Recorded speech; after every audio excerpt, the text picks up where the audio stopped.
Hey, this is Matt once again. We're about to another video, another paid request, this time for Nate. Thank you so much for that. For those interested in requesting pretty much any type of videos, topics, reactions, reviews, commentaries, re-reviews, lists, rankings, whatever it may be, feel free to send it either directly to my PayPal or join my Patreon. Both links are down below in the info box. Now this is for a film called Hey, Good Lookin, which I didn't know what this was, but it's a Ralph Bakshi film. Same guy who gave us Fritz the Cat, The 9 Lives of Fritz the Cat, among many other movies. Wizards, among others. Now, when it started, I thought, oh, is this going to be like his version of Grease? But not quite. But a good portion of the film does take place in the 50s, 1953 exactly, in Brooklyn, and it follows two characters, Vinnie and Crazy. Vinnie, not so much the voice, but the look kind of does remind me a little bit of John Travolta in Grease. I mean, I'm just thinking of that typical 50s greaser look, while his buddy, Crazy, the name gives away how he acts. And it's pretty much them hanging out in the 1950s. At one point they're in the basketball game, or they're not in the game, but they're on the basketball court, and this person starts to fight with Vinny, and then they fight, and then you find out that the person under this trench coat is a woman, and all the guys are, oh my god, and they're obsessed with her boobs, and very pretty lady. And the designs are very much that rough quality Ralph Bakshi type, where they're not proportionate to real life. And it's pretty much kind of a series of kind of random events culminating in this fight between Vinny's gang and this other gang. And the other gang is actually led by Philip Michael Thomas, Ricardo Tubbs from Miami Vice, who, his character's name is Boogaloo. I'm like, what, Boogaloo Shrimp? But no, Boogaloo. Who is very much designed kind of like the typical cliche pimp look to him.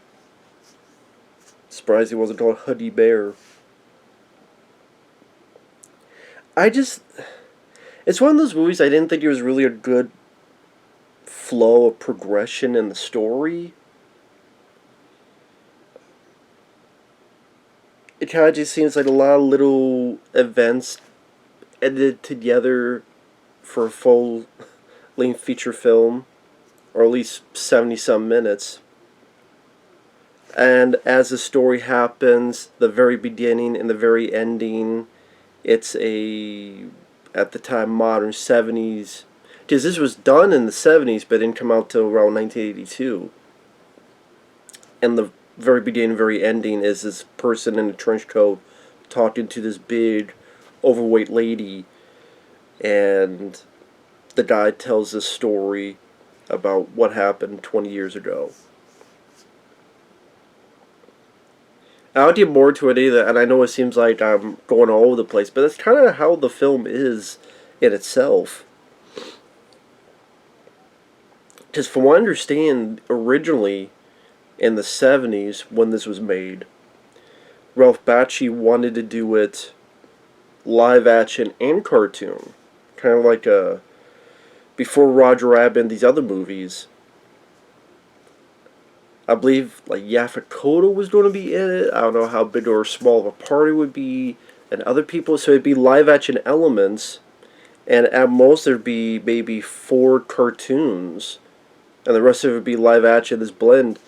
And I guess at first the executives loved it, but then after some time later, and a good chunk of it was done, the executives said, well, this combo's not going to work. This mix of live action and cartoon, that's not really, it's not going to look as good, it's not going to work for your feature film. Plus I guess, hey, we hired you because you're the Fritz the Cat guy. That's all cartoon animation. So even though we're saying we loved it, we kissed your ass, now we got a little bit more power, we're like going, nah, actually, that's not going to work. So a lot of pretty much all of the live action stuff was thrown out. There's a handful of scenes where you have a cartoon and the background is real life, like the real life city, or it's like maybe 3 or 4 shots. And there's one scene that I guess in real life it was people dancing and doing certain movements. I guess the director liked it so much, so he just animated over it. So that's why there's a scene near the end before this big fight between the two gangs where the African American gang, they like start dancing and surprised they're not doing pop locks. Actually, maybe some of them were. And you tell that animation is flowing a bit differently, and that's because it was real people, but then he drew over it because he wanted to keep that scene. And I think because of that re-editing, and then it had to take so many years, and he would get jobs like Wizards and other stuff, and use some of that money to help with this project. Maybe that's why the story doesn't have the natural flow, because this wasn't the original intention. And the movie kind of comes off to me as a lesser, tamer Fritz the Cat. Where Fritz the Cat was very psychedelic, a bit more, maybe a bit more raunchy, a bit more political. But Fritz the Cat, I kind of felt a bit more meaning to it. And I think the psychedelic stuff definitely helped. So this one just seemed like a step down, a downgrade. I didn't think it was awful, I didn't think it was terrible, I just felt it was just not nearly as good as the Fritz the Cat movies and others.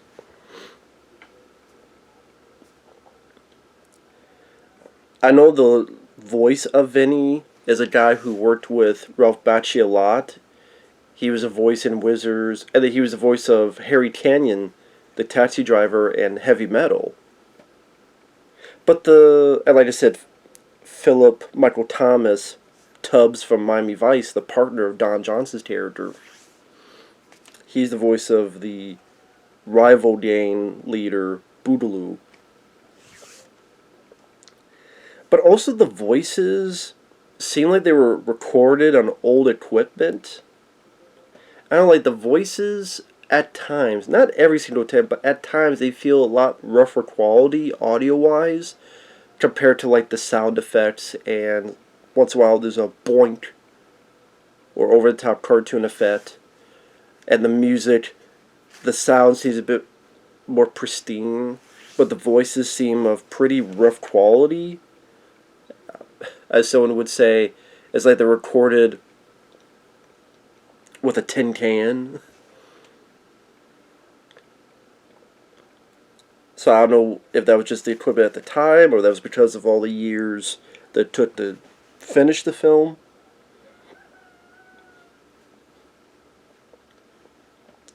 But yeah, you have a garbage can at the very beginning talking to regular garbage.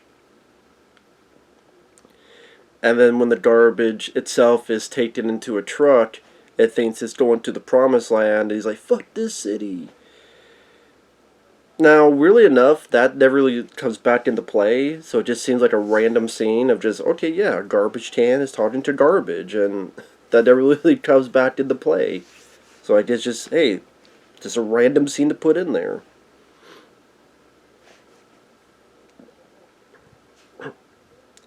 So like I said, this guy in a trench coat meets this overweight lady. They start talking. He starts telling his story. The rest of the film is a bit flashback. And like I said, it's Brooklyn, 1953. And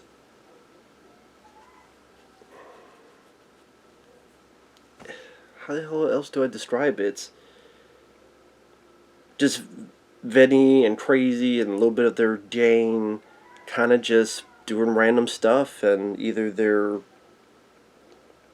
out on the night, and they get these hookers, and like Crazy and this woman are jumping on a bed, but it doesn't really look like they're having sex. They're just jumping on the bed, and the bed has gone through like the window or wall, and it's hanging outside the window, and they're just jumping on it. When they're out on the night, at one point they wake up on the beach, and on the beach there's the rival gang.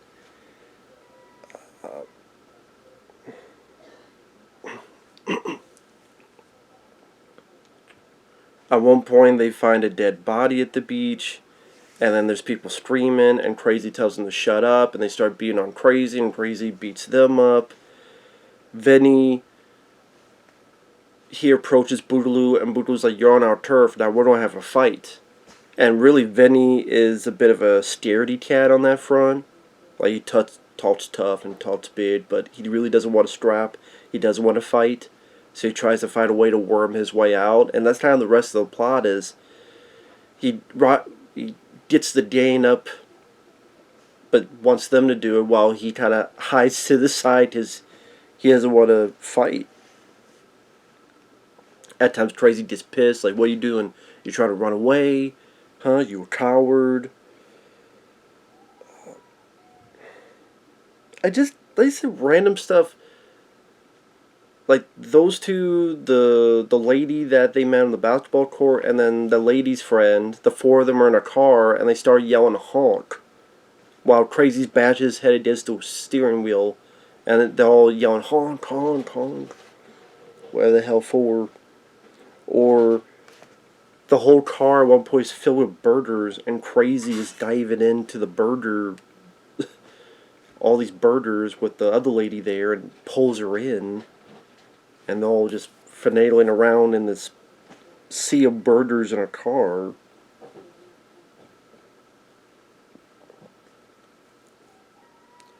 Or Vinnie tries to sex up the girl, and Crazy drives him to the Rumble, but again, Vinnie doesn't want to fight.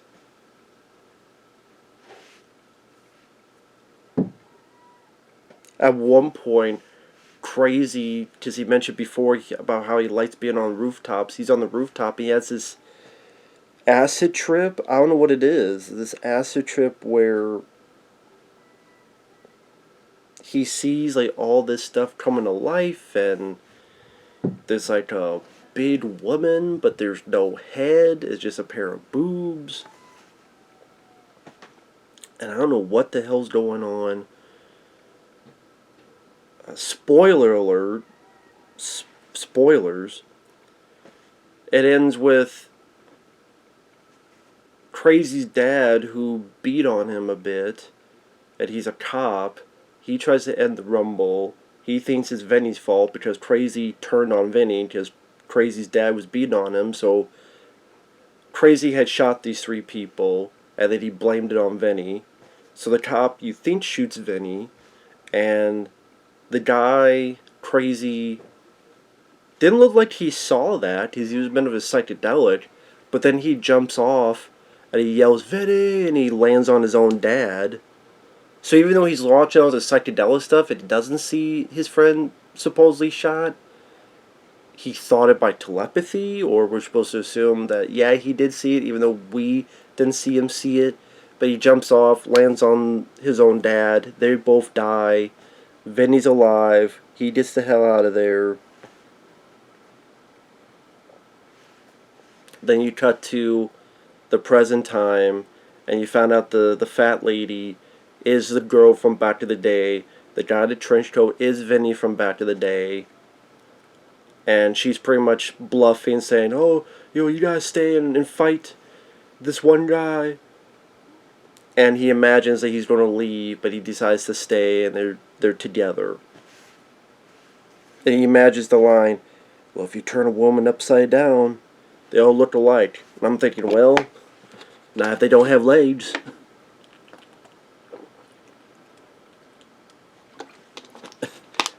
If you turn a woman upside down, they don't have legs. It will be a different view. But an easier access.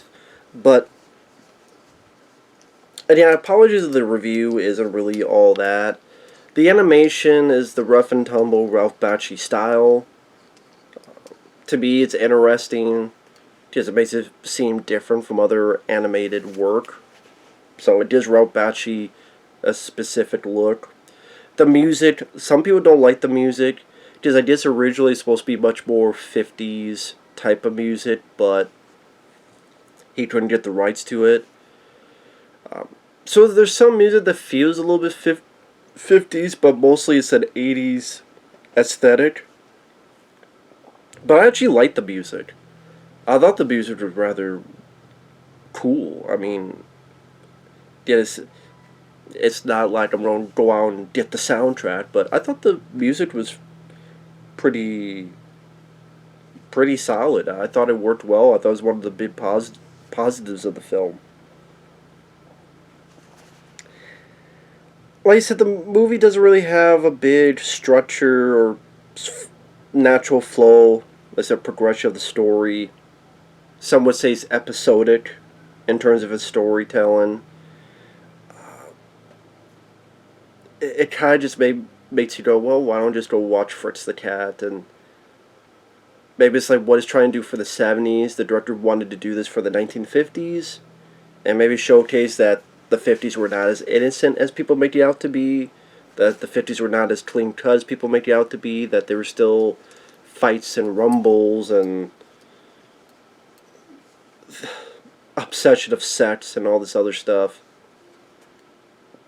I mean, it's not as violent or gory or raunchy or nudity filled as some of the other Ralph Bakshi movies. I don't know, I just thought this was kind of a meh. It was alright. I guess at the end of the day, it was alright. It's not a film I would ever see again. It was short enough. Hour and 15 minutes, give or take. Like I said, the soundtrack was decent enough to listen to. The voices, at least a bit rough and tumble with audio quality. At times I was kind of wondering what the whole point of the movie was. It was going to lead to somewhere. I mean, from the very beginning, you could probably guess who the person in the trench coat is. So it's not like any twist or anything. I did say if you want to see any and every movie with Ralph Bakshi involved, this is worth a look. I mean, if the original concept was more live action cartoon, that maybe would have made the film more interesting. But the executive said no to that, so. I just think for all the time that Ralph Bakshi took into it, it just wasn't really that memorable of a movie. At the end of the day, I thought it was just alright. So, with that said, thanks for watching. Take care. We'll see you guys later.